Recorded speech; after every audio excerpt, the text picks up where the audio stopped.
to let the Quran speak. In this part of the show today, we'll be dealing with the idea of death in Islam. What happens when a person passes away? What are the rituals? What is the understanding of Muslims when it comes to death?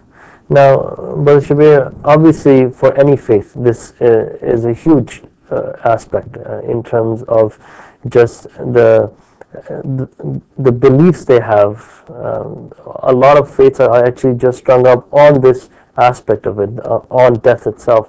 Now, when it comes to Islam, how is death perceived? Is this something seen as inevitable? Are there specific rituals attached to it? Yes, it is something inevitable, and there are rituals attached to it. When a person is about to die, if this is how it appears, then the parents or relatives and children of the person may want to get close to that person.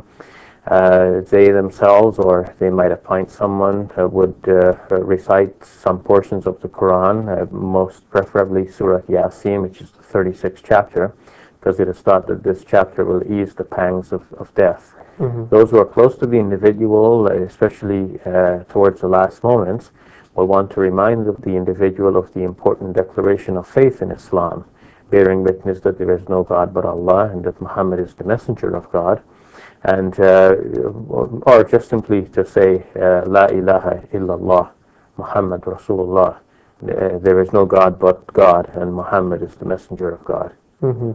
Now, when death comes, now you explained to us right before what happens. We recite a few things, we make sure the person has an easy passing. What happens when this person passes away? Do Muslims believe in burials, or what basically is the position here? Yes, so burials is the usual custom among Muslims, as opposed to, say, cremation or some other forms of disposal of the body. And of course, if people are at sea, let's say, then there would be no possibility of a land burial, but the body would be dealt with in a very respectable manner, and then launched out into the sea.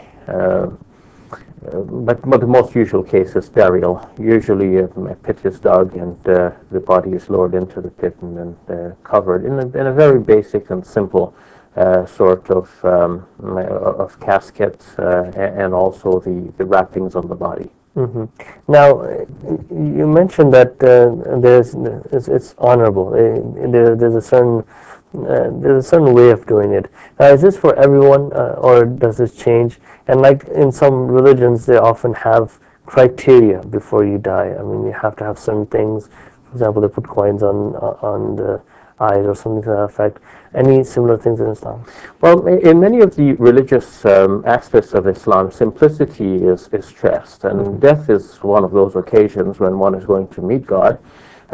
Simplicity should be the hallmark here as well. So even if one is very rich, the wealth that is given as a trust from God should be used for good purposes and should not be wasted. So that which is going to be buried now, it doesn't need to be buried in pomp and glory. Doesn't need wealthy apparel or fantastic or magnificent coffins. One gets buried in a simple way. Of course, the simple may vary from one person to another, but in any case, it should be kept as simple as possible, given the person's stature and usual way of doing things, what their families are accustomed to, and so on. What would they do with the body precisely? Basically, the body would be washed because cleanliness and purity is a stressed feature of the Islamic faith. Mm-hmm. When the person dies, he cannot or she cannot do the washing for themselves, so we do that for them. We wash the body in a respectable manner and clothe the body in a few pieces of cotton material, very simple material, usually unstitched. And then that body is placed in a simple coffin and then lowered into the grave. And there's nothing to be put actually on the body, except that for ease of handling and for giving everyone the best sort of flavor of the occasion, the body will be sometimes perfumed with camphor or some other perfumes. Now, we often see that Muslims actually proceed to the graveyard, and they're there as the body is being buried, and They seem to be chanting some stuff. They seem to be reading some stuff. What is the significance of this?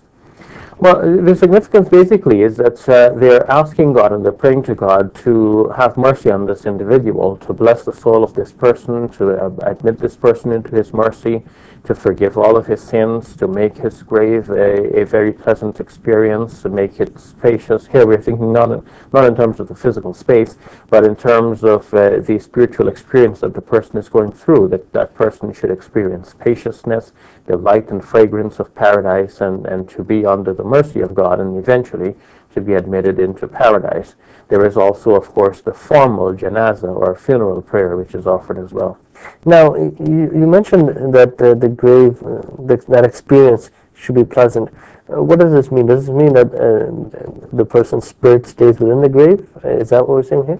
Well, some of the traditions that describe this use, of course, traditional terms. And the way this has been explained is in terms of the soul of the individual coming out of the body, going up to either get approval or rejection, unfortunately, from God. And then that soul is somehow brought back and attached to the body, but not the way it was attached during the life of this world. During the life of this world, there is a complete attachment between soul and body. Ibn al-Qayyim al-Jawzi, in his book Kitab al-Ruh, the book of the soul, explains that when we dream, the soul actually comes out of the body, roams around, meets other souls, has different experiences, and then comes back to the body more fully when we're in the wakeful state. But in that dream state, the soul, though being attached to the body, is able to, at the same time, have other experiences. He says that in the death state, the soul still is somehow attached to the body, but not in the same way as before. So in what we are to understand here is that the soul comes back and is put between the body and the burial cloth, as some of the traditions say, which gives us the impression that the soul is still linked to the body and can still experience some of the pains that the body is going through. Thank you, Brother Shabir. Welcome. We're going to take a short break. We'll be right back. Please stay tuned.